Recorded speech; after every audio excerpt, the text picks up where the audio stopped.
नमस्कार, सुलेख कहानियाँ में आपका बहुत बहुत स्वागत है। आइए सुनते हैं ममता कालिया जी की लिखी कहानी बोलने वाली औरत। ये झाड़ू सीधी किसने खड़ी की? बीजी ने त्योरी चढ़ाकर विकट मुद्रा में पूछा। जवाब न मिलने पर उन्होंने मीरा को धमकाया, इस तरह फिर कभी झाड़ू की तो? वे कहना चाहती थी कि मीरा को काम से निकाल देंगी, पर उन्हें पता था नौकरानी कितनी मुश्किल से मिलती है। फिर मीरा तो वैसे ही हमेशा छोड़ू छोड़ू मुद्रा में रहती थी। मैंने नहीं रखी, मीरा ने ऐंठ कर जवाब दिया। तुझे इतना नहीं मालूम कि झाड़ू खड़ी रखने से घर में दरिद्रता आती है, कर्ज बढ़ता है, रोग जड़ पकड़ लेती है? ये तो मैंने कभी नहीं सुना। जाने कौन गांव की है तू? माँ के घर से कुछ भी तो सीख कर नहीं आई। काके का काम वैसे ही ढीला चल रहा है और तू और झाड़ू खड़ी रख, यही सीख है तेरी। मेरा ख्याल है झाड़ू गुसल खाने के बीचों बीच भीगती हुई पसरी हुई छोड़ देने से दरिद्रता आ सकता है। तीलियां गल जाती हैं, रस्सी ढीली पड़ जाती है और गंदी भी कितनी लगती है। आज तो मैंने माफ कर दिया, फिर कभी झाड़ू खड़ी ना मिले, समझी? इस बात में कोई तुक नहीं है बीजी, झाड़ू कैसे भी रखी जा सकती है। बीजी झुंझला गई। कैसी जाहिल और जिद्दी लड़की ले आया है काका। लाख बार कहा था इस कुदेसिन से ब्याह ना कर, पर नहीं, उसके सर पर तो भूत सवार था। शिखा को हंसी आ गई। बीजी अपने को बहुत सही और समझदार मानती हैं, जबकि अक्सर उनकी बातों में कोई तर्क नहीं होता।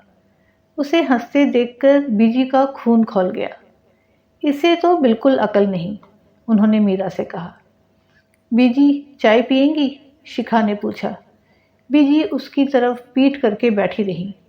शिखा की बात का जवाब देना वे ज़रूरी नहीं समझती।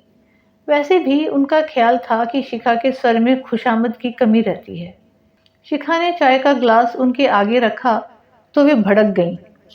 वैसे ही मेरा कब्ज के मारे बुरा हाल है, तू चाय पिला पिलाकर मुझे मार डालना चाहती है। शिखा ने और बहस करना स्थगित किया और चाय का ग्लास लेकर कमरे में चली गई। शिखा का शौहर कपिल अपने घरवालों से इन अर्थों से भिन्न था कि आमतौर पर उसका सोचने का एक मौलिक तरीका था। शादी के ख्याल से जब उसने अपने आसपास देखा तो कॉलेज में उसे अपने से 2 साल जूनियर बीएससी में पढ़ती शिखा अच्छी लगी थी। सबसे पहली बात यह थी कि वो उन सब औरतों से एकदम अलग थी जो उसने परिवार और अपने परिवेश में देखी थी। शिखा का पूरा नाम दीप शिखा था, लेकिन कोई नाम पूछता तो वो महज नाम नहीं बताती। मेरे माता पिता ने मेरा नाम गलत रखा है, मैं दीप शिखा नहीं अग्नि शिखा हूँ, वो कहती। अग्नि शिखा की तरह ही वो हमेशा प्रज्वलित रहती, कभी किसी बात पर, कभी किसी सवाल पर। तब उसकी तेजी देखने लायक होती। उसकी वक्तृता से प्रभावित होकर कपिल ने सोचा था वो शिखा को पाकर रहेगा। पढ़ाई के साथ साथ वो पिता के व्यवसाय में भी लगा था, इसलिए शादी से पहले नौकरी ढूंढने की उसे कोई ज़रूरत नहीं थी। बिना किसी आडंबर, दहेज या नखरे के एक सादे समारोह में वे विवाह सूत्र में बंध गए। शिखा उसकी आत्मनिर्भरता, खूबसूरती और स्वतंत्र सोच से प्रभावित हुई। तब उसे ये नहीं पता था कि प्रेम और विवाह 2 अलग अलग संसार हैं। एक में भावना और दूसरे में व्यवहार की ज़रूरत होती है। दुनिया भर में विवाहित औरतों का केवल एक स्वरूप होता है, उन्हें सहमति प्रधान जीवन जीना होता है। अपने घर की कारा में वो कैद रहती हैं। हर एक की दिनचर्या में अपनी अपनी तरह का समरसता रहती है। हर एक के चेहरे पर अपनी अपनी तरह की ऊब।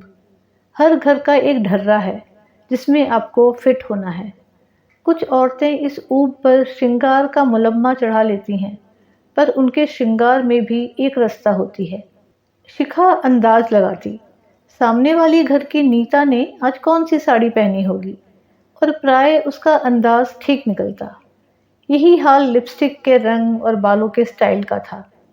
दुख की बात यही थी कि अधिकांश औरतों को इस ऊब और कैद की कोई चेतना नहीं थी।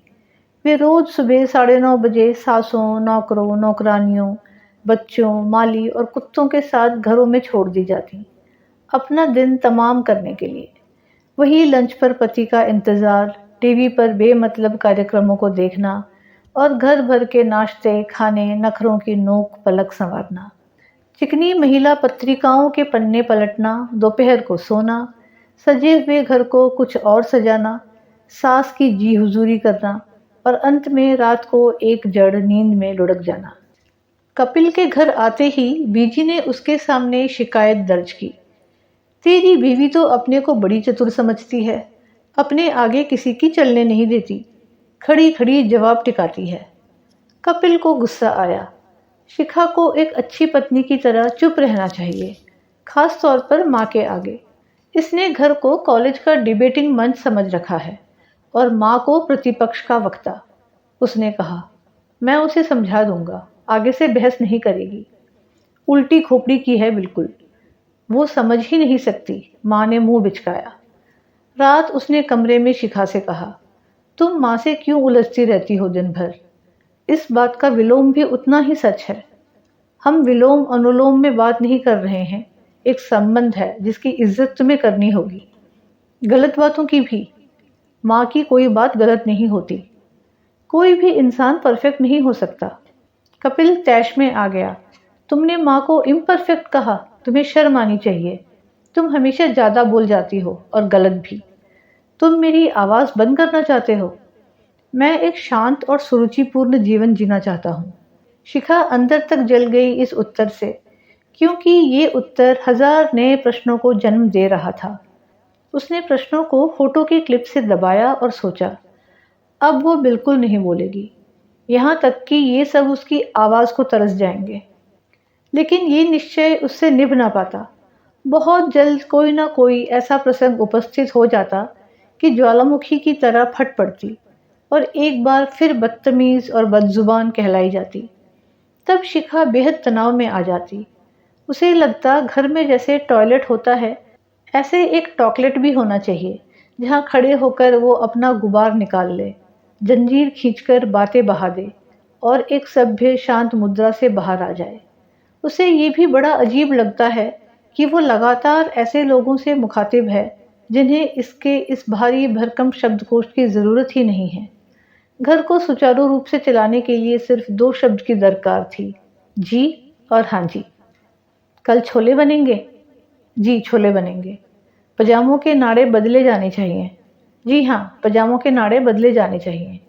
उसने अपने जैसी कई स्त्रियों से बात करके देखा।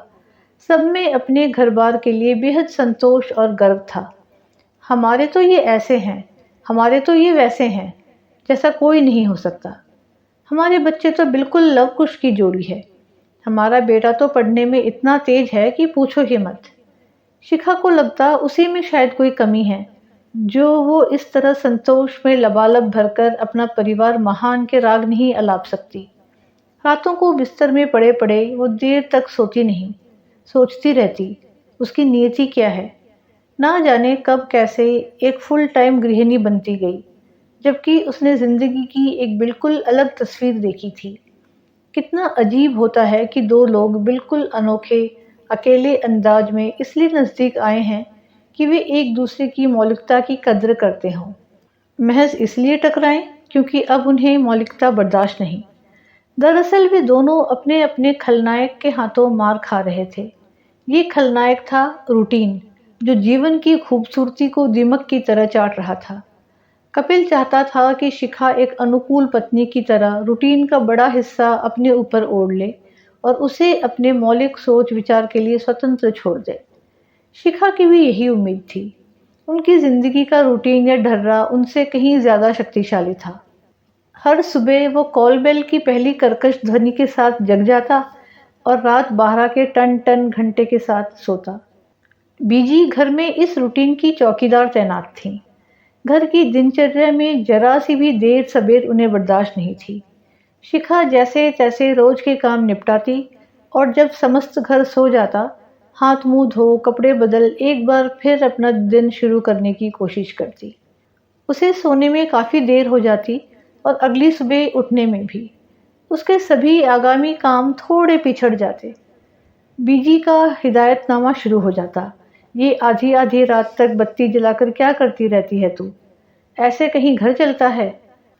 ससुर पुराना सीखा हुआ मुहावरा टिका देते, early to bed and early to rise वगैरह वगैरह। हिदायतें सही होती पर शिखा को बुरी लगती।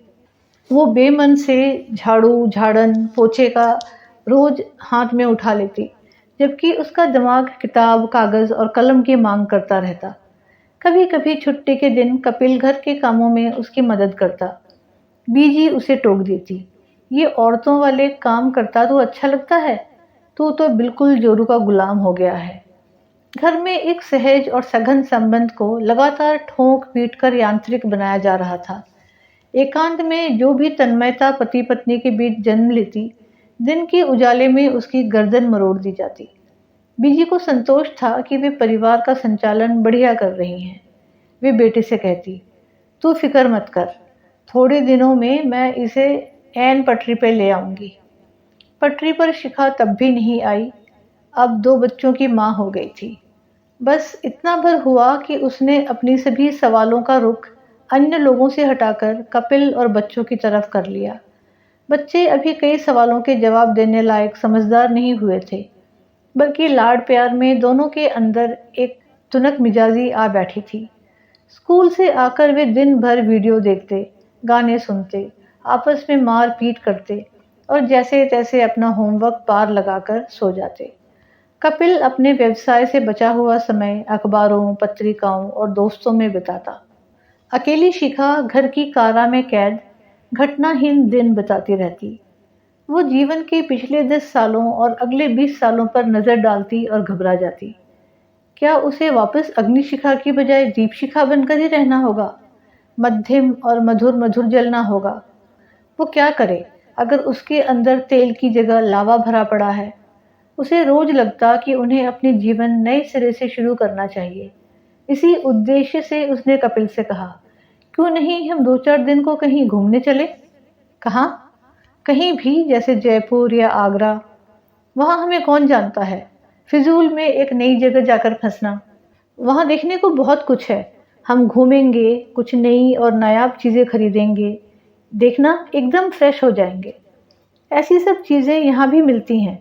सारी दुनिया का दर्शन जब टीवी पर हो जाता है तो वहाँ जाने में क्या तुक है? तुक के सहारे दिन कब तक बिताएंगे? बच्चों ने इस बात का मजाक बना लिया। कल को तुम कहोगी अंडमान चलो घूमेंगे, इसका मतलब अब हम कहीं नहीं जाएंगे, यहीं पड़े पड़े एक दिन दरख्त बन जाएंगे। तुम अपने दिमाग का इलाज कराओ। मुझे लगता है तुम्हारे हार्मोन बदल रहे हैं।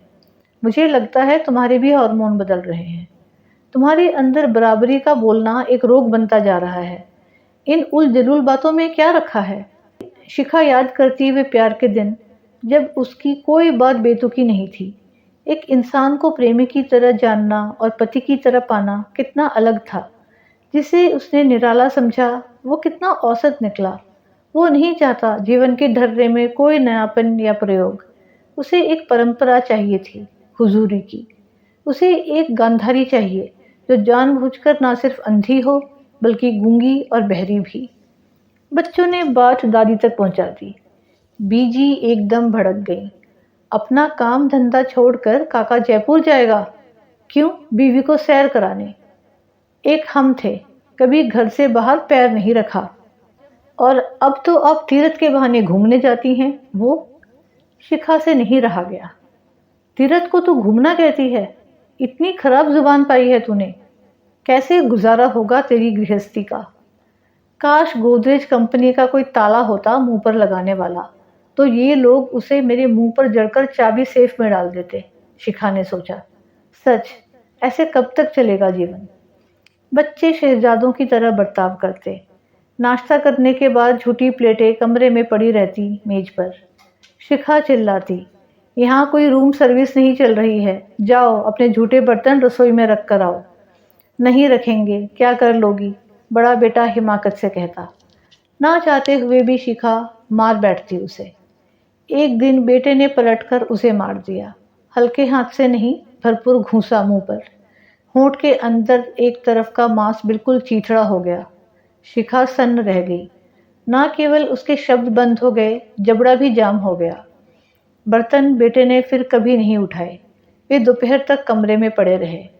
घर भर में किसी ने बेटे को गलत नहीं कहा। बीजी एक दर्शक की तरह वारदात देखती रहीं। उन्होंने कहा, हमेशा गलत बात बोलती हो, इसी से तुम्हारे का खून खौलता है। शुरू से जैसी तूने ट्रेनिंग दी वैसा वो बना है। ये तो बचपन से सिखाने वाली बातें हैं। फिर तू बर्तन उठा देती तो क्या घिस जाता। उन्हीं के शब्द सिखा के मुंह से निकल गए। अगर ये रख देता तो इसका क्या घिस जाता। बदतमीज कहीं की, बड़ों से बात करने की अकल नहीं है, बीजी ने कहा। ससुर ने सारी घटना सुनकर फिर 194 का मुहावरा टिका दिया। As you sow so shall you reap. Kapil ने कहा, पहले सिर्फ मुझे सताती थी, अब बच्चों का भी शिकार कर रही हो। शिकार तो मैं हूं, तुम सब शिकारी हो, शिखा कहना चाहती थी, पर जबड़ा एकदम जाम था। होंठ अब तक सूज गया था।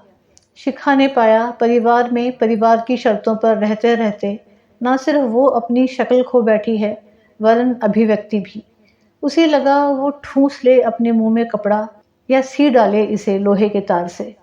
उसके शरीर से कहीं कोई आवाज ना निकले, बस उसके हाथ पांव परिवार के काम आते रहें। ना निकले इस वक्त मुंह से बोल, लेकिन शब्द उसके अंदर खलबलाते रहेंगे।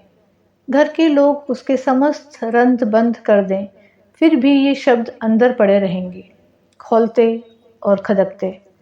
जब मृत्यु के बाद उसकी चीर-फाड़ होगी तो ये शब्द निकल भागेंगे शरीर से और जीती जागती इबारत बन जाएंगे। उसके फेफड़े से, गले की नली से, अंतड़ियों से चिपके हुए ये शब्द बाहर आकर तीखे, नुकीले, कंटीले, जहरीले, असहमति के अग्रलेख बनकर छा जाएंगे घर भर पर। अगर वो इन्हें लिख दे तो एक बहुत तेज एसिड का आविष्कार हो जाए। फिलहाल उसका मुंह सूजा हुआ है, पर मुंह बंद रखना चुप रहने की शर्त नहीं है। ये शब्द उसकी लड़ाई लड़ते रहेंगे। उम्मीद है आपको ये कहानी पसंद आई। पसंद आई है तो वीडियो को लाइक और शेयर अवश्य करें और ऐसे ही कहानियाँ सुनने के लिए चैनल को सब्सक्राइब करना बिल्कुल ना भूलें। धन्यवाद।